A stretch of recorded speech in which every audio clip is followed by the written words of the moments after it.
আর মাশাআল্লাহ মনিরামপুরের যুবকরা তো মাইয়া যদি দেখছে সুন্দরী তাকাইছে তো তাকাইছে, মাসালা এখানে এসে ফিটিং করে দেয়। কথা বলেন না কেন? আছে না এরকম?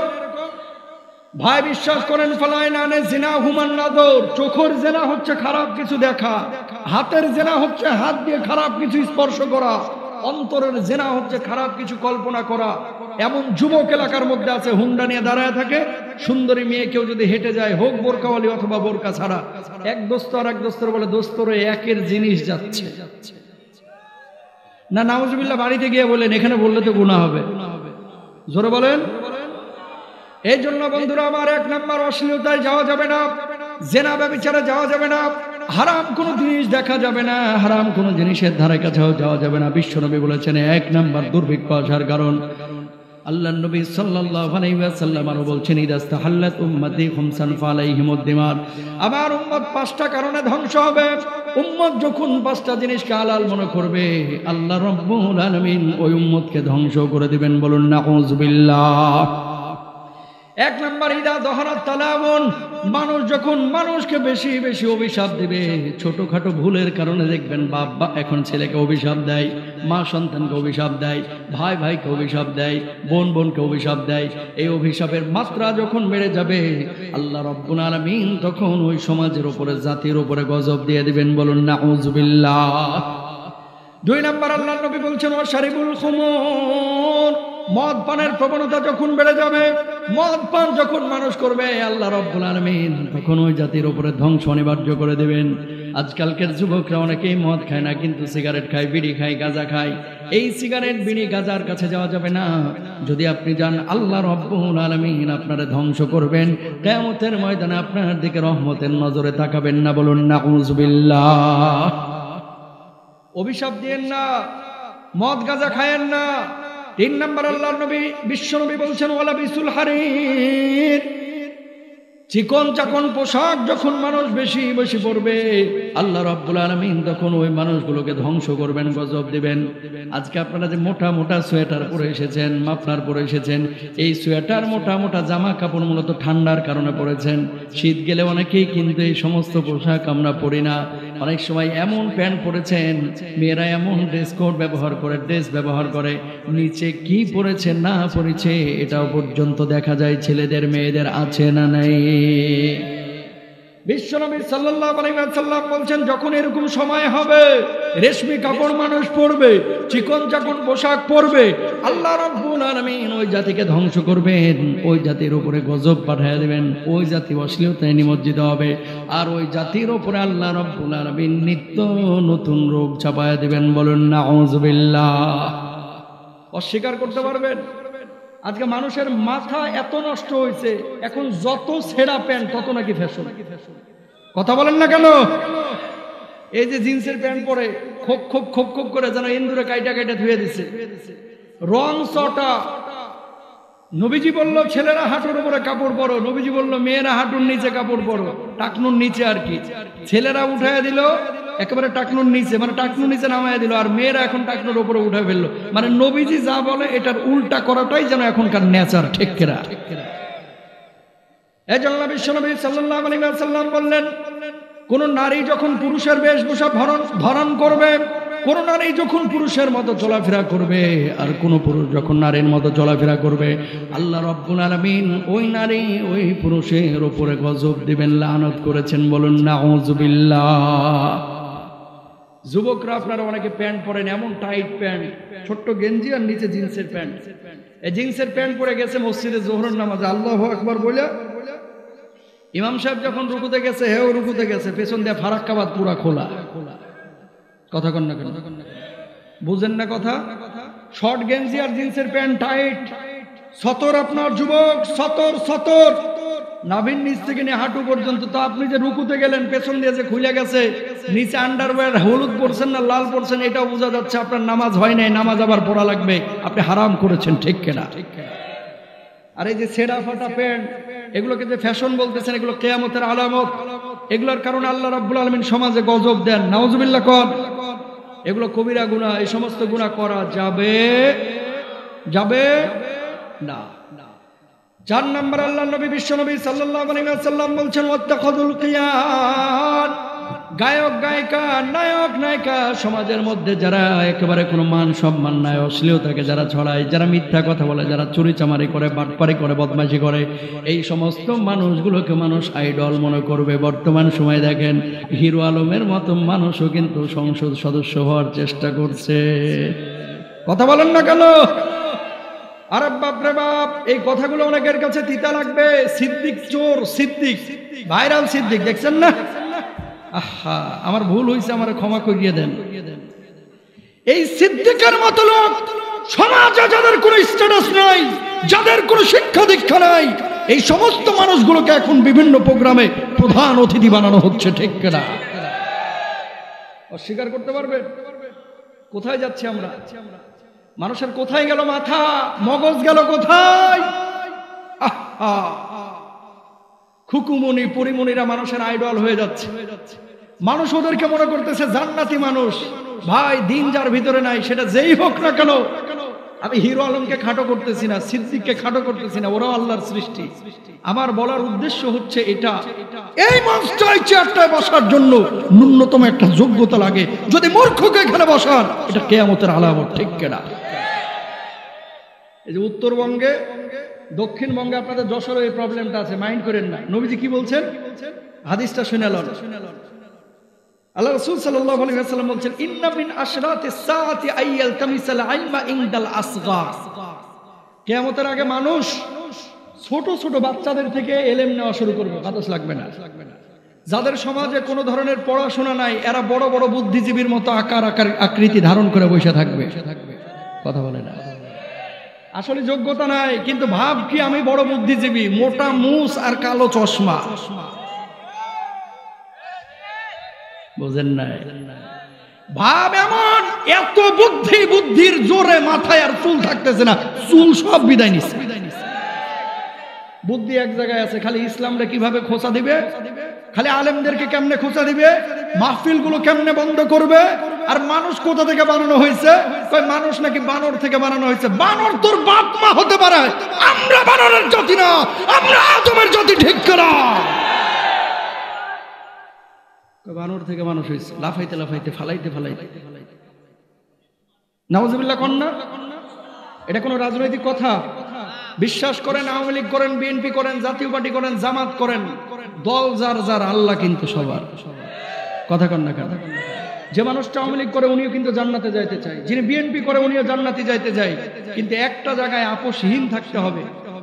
একটা সুসংবাদ আছে, আলহামদুলিল্লাহ বলেন, জোরে সরে কন না।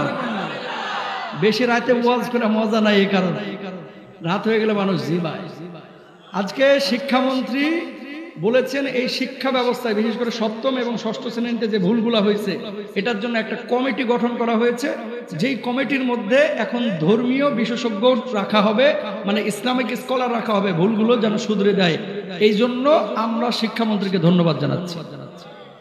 আলহামদুলিল্লাহ কর, এটা একটা ভালো উদ্যোগ। এই দেশের তৌহিদি জনতা আওয়ামী লীগ করুক, বিএনপি করুক, জাতীয় পার্টি, জামাত করুক, এক জায়গায় আপোষ করতে পারে না যখন কোরআনের বিধানের উপরে কেউ হাত দেয়। ঠিক না? এটা এই দেশের মানুষ আওয়ামী লীগও মানে না, বিএনপিও মানে না ভাই। কারণ আমরা আমাদের জীবনের চাইতে আমার আল্লাহকে, কোরআনকে বেশি ভালোবাসি। ঠিক না? বিবর্তনবাদ এটা একটা কুফরি আকীদা। এটা কি আকীদা? কুফরি আকীদা। আমি নিশ্চিত প্রধানমন্ত্রী এটা জানতেন না, বা কেউ বলেও নাই যে প্রধানমন্ত্রীর অগোচরে এই শ্রেণীকক্ষের কিতাবে, মানে বইয়ে এগুলো ঢুকিয়ে দেওয়া হয়েছে। যদি জানতেন হয়তো প্রথমেই বাধা দিতেন। এজন্যই তো আজকে কমিটি গঠন করা হয়েছে যে ভুলগুলো শুধরানো হবে ইনশাআল্লাহ। বুঝদান করুক, আমিন বলেন, আরো জোরে বলেন। কোথা থেকে কথা আসতেছে মনে আছে না ভুলে গেছেন? দুর্ভিক্ষ আসার কারণ, তার মধ্যে বলছিলাম মুসলমান ধ্বংস হচ্ছে কেন, 5টা কারণ আরো বলে দিচ্ছিলাম, এটা এক্সট্রা। 4 নাম্বার বললাম ওয়াত্তাখাযুল কিয়ান। সমাজে যাদের কোনো স্ট্যাটাস নাই, এদেরকে মানুষ বিভিন্ন ধরনের পথ দিবে, এদেরকে অনুসরণ করবে, অনুকরণ করবে। ওরা আপনি দেখেন যখন এই যে খুকুমনি পরিমনিদেরকে মনে করেন যে জান্নাতি জীবন যাপন করতেছে, আসলে জান্নাতি জীবন না ভাই, জাহান্নামের জীবন। কোরআন যে ফ্যামিলিতে নাই, সে ফ্যামিলিতে জান্নাতের আবহাওয়া থাকবে না, পরিবেশ থাকবে না। কোরআন যেখানে আছে, দিন যেখানে আছে, সেখানে জান্নাতি পরিবেশ থাকবে। ঠিক কিনা? কত মানুষ 12 মাসে 3টা 4টা তালাক হয়ে যাচ্ছে। কেন? কারণ দিন নাই। আল্লাহ বুঝদান করুক, আমিন বলেন। 4 নম্বর গেল। 5 নম্বরে বিশ্বনবী সাল্লাল্লাহু আলাইহি ওয়াসাল্লাম বলছেন, ওয়াক্তাফার রিজালু বির-রিজাল ওয়ান নিসাউ বিন-নিসা। নারীতে নারীতে আর পুরুষে পুরুষে যখন কওমে লূতের মতো সমকামিতায় নিমজ্জিত হবে, আল্লাহ রাব্বুল আলামিন ওই জাতিকে ধ্বংস করে দিবেন। বলুন নাউযুবিল্লাহ। প্রিয় ভাইরা আমার, বিশ্বনবী সাল্লাল্লাহু আলাইহি ওয়াসাল্লাম এবার 2 নম্বর কারণটা কি বলছে খেয়াল করেন। কি কারণে আল্লাহ রাব্বুল আলামিন কোন জাতির উপরে দুর্ভিক্ষ দেন? 2 নম্বর কারণ, ওয়ালাম ইয়ানকুযু আহদাল্লাহি ওয়া আহদা রাসূলিহি।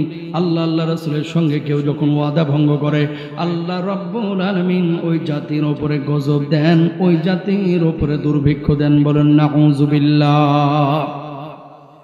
এলাকার মধ্যে অনেক মানুষ আপনারা পাবেন যে মানুষগুলো বলে আল্লাহকে রাত্রিকালীন সময় যখন নামাজ পড়ে, নামাজ পড়ার পর আল্লাহর কাছে দোয়া করে, আল্লাহ যদি আমার একটা ছেলে সন্তান দান করো, আল্লাহ আমি মাদ্রাসায় পড়াবো। আল্লাহ যদি 2 কোটি টাকার মালিক বানাও, 3টা মসজিদ বানাবো। আল্লাহ যদি আমারে তুমি একটা মেয়ে দাও, মেয়েটাকে হাফেজা বানাবো। আল্লাহ যদি আমারে তুমি সন্তান দাও, সন্তানটাকে তোমার রাস্তায় দিব।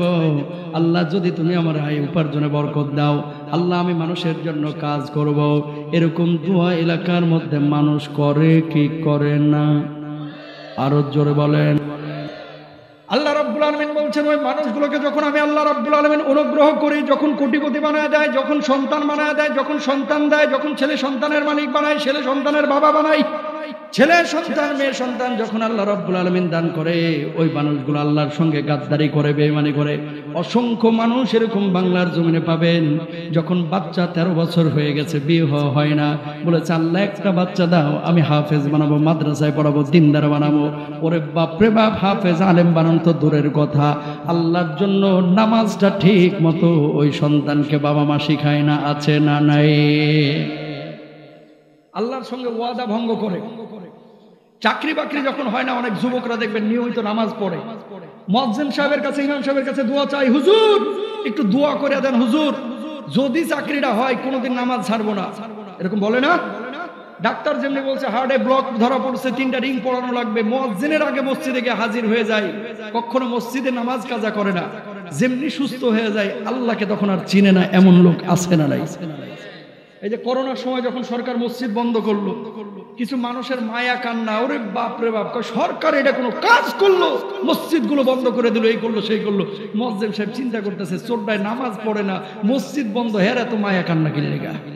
কথা বলেন না কেন ভাই? সরকার মসজিদগুলো খুলে দিল, এখন যারা মায়া কান্না দেখাইছিল করোনার সময়, এগুলোর হারিকেন দেওয়া মসজিদে খুঁজে পাওয়া যাচ্ছে না। কথা বলেন। তার মানে কি? যখন আল্লাহ সুবহানাহু ওয়া তাআলা বিপদ দেয় তখন আল্লাহ আল্লাহ, যখন বিপদ তুলে নেয় তখন আল্লাহরে বুইড়ে আঙ্গুলে দেখায়, খাল্লি বাল্লি, ঠিক কিনা? 5-6 বছর আগে ঢাকায় একবার ফজরের আগে ভূমিকম্প হলো, খেয়াল করেন মানুষের নেচারটা কি। আমার বানানো কথা বলতেছি না, দলিল তো দিছি শুরুতে, আবার দিব। ভূমিকম্প যখন হইল ফজরের আধা ঘন্টা আগে, আমার বাসা তখন 6 তলার উপরে, তো ঝাঁকুনি আবার বড় বিল্ডিং গুলা, ভূমিকম্প যদি একটা দেয় ও নিজের থেকে আরো 2-3টা ঝাঁকুনি দেয়, ঠিক কিনা? তো ভাই যখন ঝাঁকুনি দিল, নিচে সবাই দৌড় মেরে নামছি সেফটির জন্য, আমরাও নামছি, কারণ এটা তো নিয়ম। এবং আজানের শব্দগুলো আমি উচ্চারণ করছি, কারণ নবীজি বিপদের মুহূর্তে এই ধরনের শব্দগুলো উচ্চারণ করতেন, আজানের শব্দগুলো, এবং লা ইলাহা ইল্লা আনতা সুবহানাকা ইন্নী কুনতু মিনাজ জালিমিন, এটা তো পড়ছি। ঝাঁকুনি যখন দিল, নামে দেখি মৌমাছির মতো মানুষ, সব ঢাকার মানুষ রাস্তায় নেমে গেছে। ফজরের এখনো প্রায় 1 ঘন্টা বাকি। বিশ্বাস করেন, সেদিন ফজরের নামাজে মসজিদে যায় দেখি, ঈদের দিন জামাতে যেমন মাঠে মানুষ হয়, মসজিদে গিয়ে দেখতেছি এরকম মানুষ, মানে নিয়মিত মুসল্লিরা ফাইড়া ফুইড়াও ঢুকতে পারতেছে না। কেন? ওই যে ঝাঁকুনির ভয়। কিসের ভয়? 45 বছর ধরে মুয়াজ্জিন সাহেব আজান দিচ্ছে, ফজরের নামাজে পাওয়া যায় না, আর 2টা ভূমিকম্পের ঝাঁকুনিতে আজকে মসজিদে ফজর পুরো ভরপুর, মুসল্লির অভাব নাই, তাহলে তো আজানের চাইতে ঝাঁকুনিই ভালো। কথা বলেন না কেন? ঝাঁকুনি দিয়ে যদি মসজিদ ভরে, তাহলে তো প্রতিদিন ভূমিকম্প হওয়া দরকার আছে না নাই? হুজুর মারার দোয়া করতেছে, বুঝানোর জন্য বলতেছি ভাই। মানুষ যখন বিপদে পড়ে তখন আল্লাহরে ডাকে, আল্লাহর সাথে ওয়াদা করে, বিপদ থেকে যখন বেঁচে যায়, আল্লাহর আর চিনে না, তখন তখন মানুষ মানুষের গোলামি দাসত্ব করে, ঠিক কিনা? নবীজি এইভাবে বসে আছে, একজন সাহাবী তার নাম হচ্ছে সালাবা বিন হাতিব। সালাবা বিন হাতিব নবীজির কাছে আসছেন, মুচকি মুচকি হাসতেছেন। কয় ইয়া রাসূলুল্লাহ, আপনার কাছে আমার একটা আরজি আছে। কয় কি আরজি? একটু আল্লাহর কাছে দোয়া করে দেন না, আল্লাহ যেন আমার ধনী বানায় দেয়, শিল্পপতি বানায় দেয়। নবীজি বললেন, আমার জীবনটা কি তোর পছন্দ হয় না? আল্লাহর নবী হয়, তারপরেও আমি চাই যে আমি শিল্পপতি হব। তো বলতেছে, শিল্পপতি হয়ে টাকাওয়ালা হয়ে কি করবি? আল্লাহর রাস্তায় শুধু খরচ করব, দাওয়াতি কাজ করব, বিভিন্ন ধরনের জনকল্যাণকর কাজ করব। নবীজি বলছেন, না, চলে যা আমার সামনে থেকে। দ্বিতীয়বারও চলে গেছে, তৃতীয় দিন আবার এসেছে। নবীজি, আপনি একটু দোয়া করে দেন, আল্লাহ যেন আমরা পয়সাওয়ালা বানায় দেয়, আমি অনেক কাজ করব দিনের জন্য। এবার নবীজি দোয়া করেছেন, আল্লাহ তাআলা সঙ্গে সঙ্গে দোয়া কবুল করে ফেলেছেন। সুবহানাল্লাহ। 1 বছরের মধ্যে যেখানে বাচ্চা দিত ছাগলে একটা, এখন দেয় 2টা। উটে বাচ্চা দিত একটা, এখন দেয় কয়টা?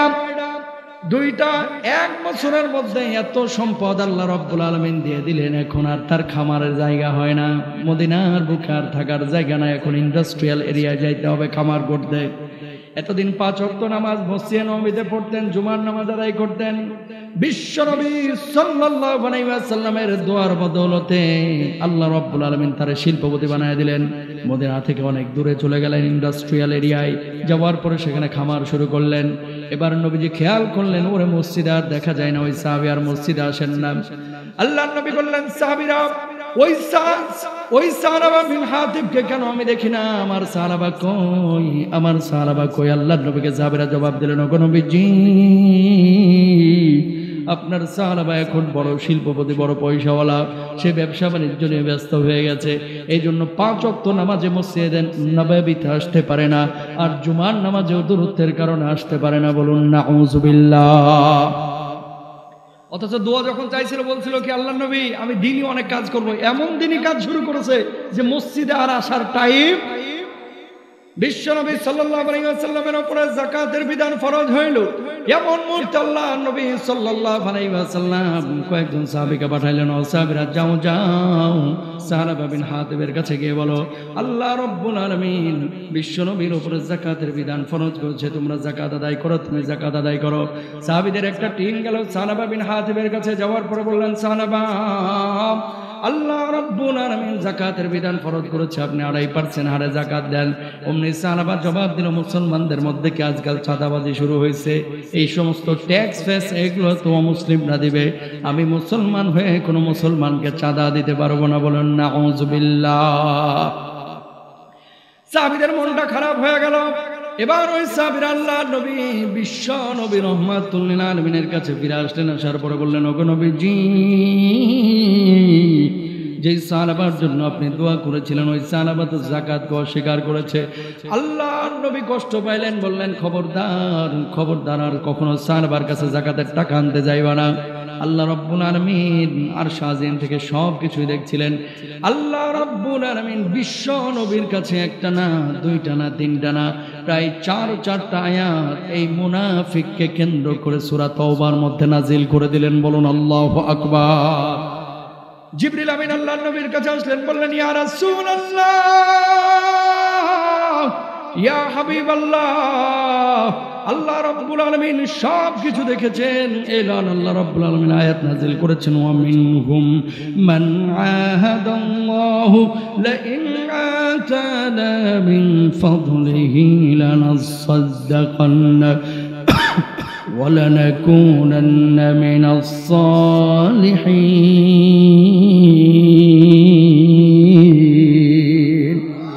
আল্লাহ রাব্বুল আলামিন আয়াত নাযিল করলেন, আল্লাহ রাব্বুল আলামিনের সঙ্গে যারা ওয়াদা ভঙ্গ করে, আল্লাহর অনুগ্রহ ব্যবহার করার পরেও যারা কৃতজ্ঞতা ভঙ্গ করে, কৃতজ্ঞ অঙ্গীকার ভঙ্গ করে, কৃত অঙ্গীকারকে, প্রতিজ্ঞাকে যারা ভঙ্গ করে, যারা বলে আল্লাহ যদি এটা করেন তাহলে আমি সেটা করব, আল্লাহ যখন সেটা থেকে দান করে, এরা বলে যে আমি সাদাকা করব, দান করব, কিন্তু কিচ্ছু করে না, আল্লাহর সঙ্গে গাদ্দারি বেঈমানি করে। ঠিক কিনা মুসলমান?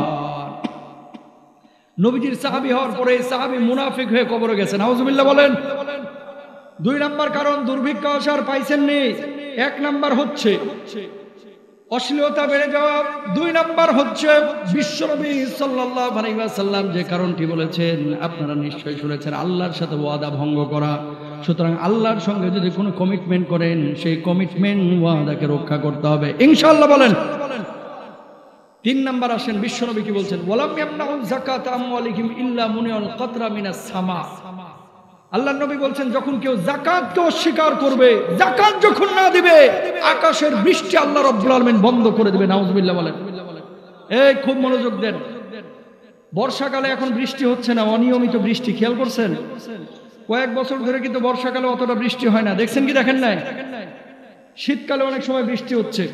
সৌদি আরবে কখনো বৃষ্টির নাম গন্ধ ছিল না, আজকাল সৌদি আরবেও কিন্তু বৃষ্টির পরিমাণ বেড়ে গেছে, ঠিক কিনা? 6 দিন 7 দিন বৃষ্টি হচ্ছে সৌদি আরবে।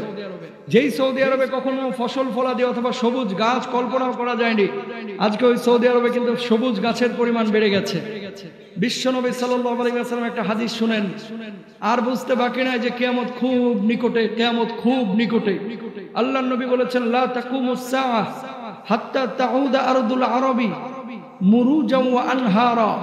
ততক্ষণ পর্যন্ত কিয়ামত হবে না যতক্ষণ পর্যন্ত আরবের পরিবেশ সবুজ শ্যামল না হয়ে যাবে, নদী নহর তৈরি না হবে। আল্লাহু আকবার বলেন।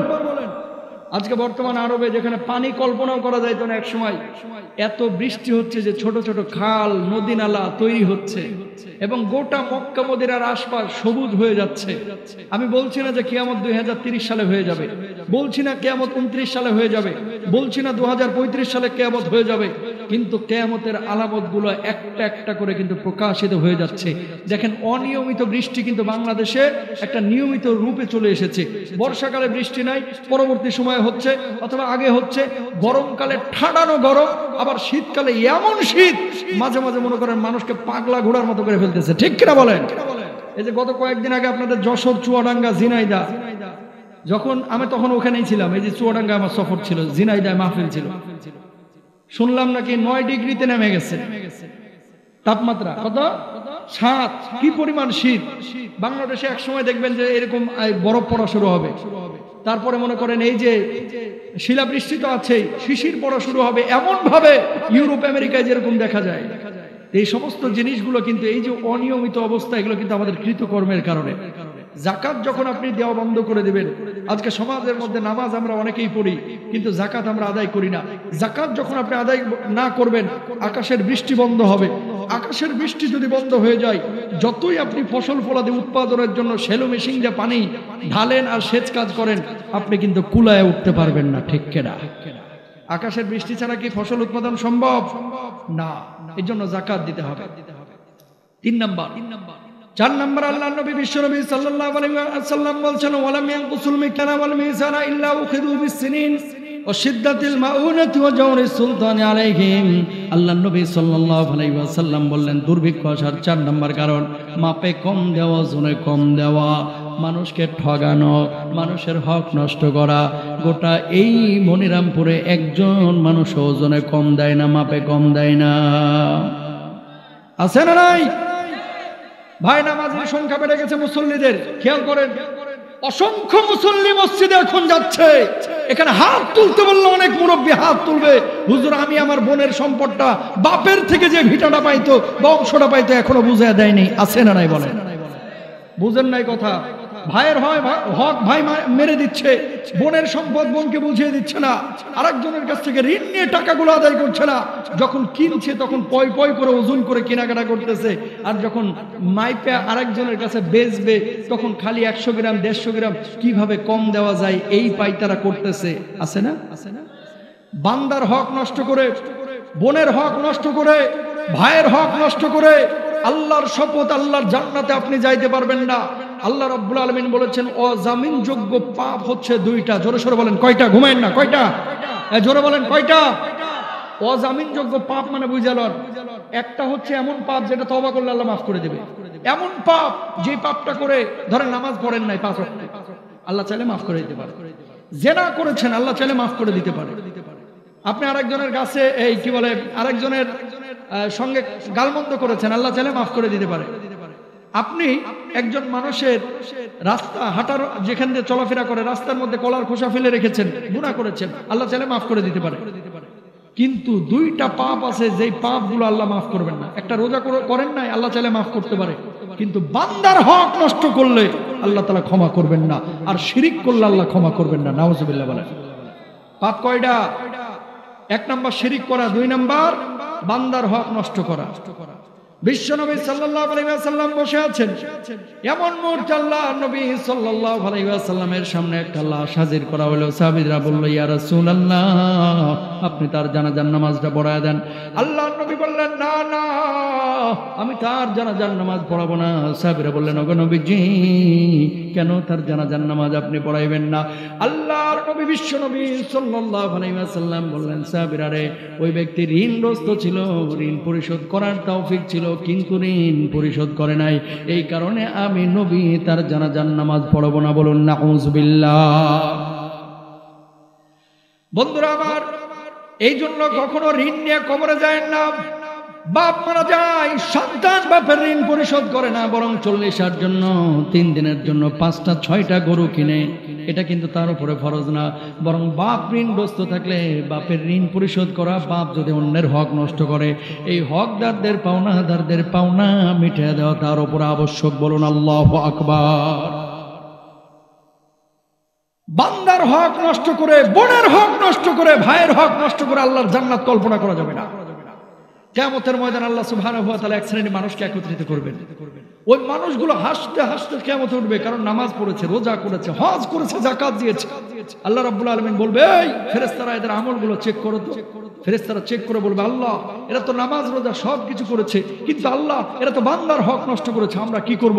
বোনের সম্পদ বুঝায় দেয় নাই, ভাইয়ের সম্পদ বুঝায় দেয় নাই, ব্যাংক থেকে লোন নিয়ে পালায় গেছে, কানাডায় গিয়ে বেগম পাড়ায় বাড়ি কিনছে, ব্যাংকগুলোকে খালি করেছে, দেশের সম্পদ লুটপাট করেছে। আল্লাহ, এরা যে মানুষের হক নষ্ট করেছে, এদের ফয়সালা কি হবে? আল্লাহ বলবে যে, যে সমস্ত নামাজ রোজা করেছে, আমলগুলো কেটে কেটে এখন পাওনাদারদের পাওনা মিটায় দাও। যখন পাওনাদারদের পাওনা মিটায় দেওয়া হবে, আমল তখন শূন্য হয়ে যাবে। তখন আল্লাহ রাব্বুল আলামিনকে ফেরেশতারা বলবে, আল্লাহ, এই মানুষগুলোর কি করব? আল্লাহ বলবে, শিকলে বাঁধ আর জাহান্নামে নিক্ষেপ কর। বলুন আল্লাহু আকবার। এজন্য বান্দার হক নষ্ট করেন না। যদি 2টা পায়ে হাত দেওয়া লাগে আমি দিব, আসেন, কিন্তু খবরদার হক নষ্ট করে কবরে যায় না। আরে মিয়া, আপনি খাচ্ছেন হারাম, কয় টাকা আপনি হারাম নিয়ে কবরে যাইবেন? হারাম নিয়ে কি কবরে যাইতে পারবেন? আর এই হারাম পয়সা নিয়ে কি কবরে যাইতে পারবেন? আপনার তো কাফনের পকেট নাই। আপনি হারাম উপার্জন করে টাকা রেখে যাবেন, এই টাকাগুলো আপনার সন্তান ব্যবহার করবে। আপনি কবরে ঢুকবেন, আপনি খাইবেন, মায়ের আর সন্তান উপরে বসে বসে কিন্তু ফুর্তি করবে। ঠিক কিনা? কারণ আপনি খাইলেন হারাম, সন্তানের জন্য রেখে গেলেন, লাভটা হইল কি? আপনার কোনো লাভ নাই। এই জন্য ভাই, হারাম খায়েন না, সুদ খায়েন না, ঘুষ খায়েন না, মানুষের হক নষ্ট করে কবরে ঢুকেন না। হক নষ্ট করে কবরে ঢুকলে আল্লাহ মাফ করবেন না। 2 নাম্বার অজামিনযোগ্য অপরাধ হচ্ছে শিরিক করা। কিছু মানুষ নামাজ পড়ে, রোজা করে, হজ করে, যাকাত দেয়, আবার বাবার দরবারে গিয়ে সিজদাও করে। আছে না? কথা বলেন, আছে না নাই? আছে। বাচ্চা কাচ্চা হচ্ছে না, বিভিন্ন ওলিয়া উলিয়ার দরবারে গিয়ে বাচ্চা কাচ্চা চাই। বাচ্চা কাচ্চা ওলিয়ার দরবারে গিয়ে চাইবেন না। মৃত ব্যক্তি আপনার বাচ্চা দিতে পারেন না, বাচ্চা দেন কে? জোরে বলেন কে? রব্বুল আলামিন বলছেন, ইয়াহাবু লিমান ইয়াশা ওয়া ইনাসা ওয়া ইয়াহাবু লিমান ইয়াশাউ যুকুর। আল্লাহ রাব্বুল আলামিন বললেন, তিনি এমন সত্তা যিনি সন্তান দান করেন, যারা ইচ্ছে ছেলে দান করেন, যারা ইচ্ছে মেয়ে দান করেন। যারা ইচ্ছে আল্লাহ রাব্বুল আলামিন ছেলেও দেন না, মেয়েও দেন না, বন্ধা করে রেখে দেন। ঠিক কিনা? প্রিয় ভাইরা আমার, সিলেটে চট্টগ্রামে যখন আপনারা যাবেন, ওলিয়া উলিয়ার মাজার যদি জিয়ারত করতে যান, জিয়ারত করতে পারবেন, কিন্তু খবরদার খবরদার কোনো ওলিয়া উলিয়ার মাজারে সিজদা করবেন না, তাদের কাছে কোনো কিছু চাইবেন না। কারণ কবরের মৃত ব্যক্তি আপনার কিচ্ছু দিতে পারে না। যিনি আপনার প্রয়োজন মেটান, তিনি হচ্ছেন আমার আল্লাহ। ঠিক কিনা? নূহ নবীর নাম শুনছেন না? আপনাদের দোয়ায় আল্লাহ তাআলা আমাদের সারা পৃথিবী সফর করে প্রায় 18 জন নবীর কবর জিয়ারত করাইছে। আলহামদুলিল্লাহ। একটা বলার উদ্দেশ্য আছে, কথাটা জাহির করা না। কয়জন নবী? 18 জন নবীর কবর আল্লাহ জিয়ারত করাইছে। এই যে রমজান আপনার একটা কাফেলা অনুষ্ঠান দেখেন না টেলিভিশনে, এটা তো আরবি কাফেলা, আমি আর সাদিক ভাই করি। এই সুবাদে আসলে আল্লাহ তাআলা নিয়ে গেছে।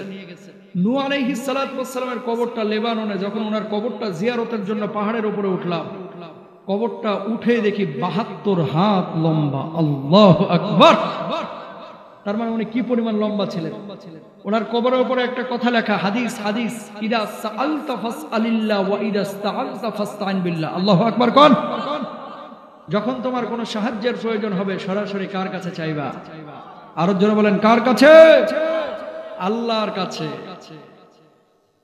নূহ নবীর কবরের কাছে কোনো কিছু চাইও না, নবীর কাছে কিছু চাইও না, কারণ ওই নবীর প্রয়োজন মিটিয়েছেন আল্লাহ। সে আল্লাহ এখনো জীবিত আছে, থাকবেন, সে আল্লাহ তোমারও প্রয়োজন মিটাবে। আল্লাহু আকবার। সালেহ আলাইহিস সালাতু ওয়াস সালাম, আইয়ুব নবীর নাম শুনেছেন? এই যে শরীরে ঘা হয়েছিল, তুরস্কে ওনার কবরটা যখন জিয়ারত করলাম, কবরের সামনে ওনাকে যে কূপে নিক্ষেপ করা হয়েছিল, ওই কূপটা থেকে এখনো মিঠা পানি আল্লাহ তাআলা বের করেন। সুবহানাল্লাহ। শীতল পানি, মিষ্টি পানি। আইয়ুব আলাইহিস সালাতু ওয়াস সালামের কবরের উপরে লেখা, ইযা সাআলতা ফাসআলিল্লাহ ওয়া ইযা ইসতাআনতা ফাসতাইন বিল্লাহ।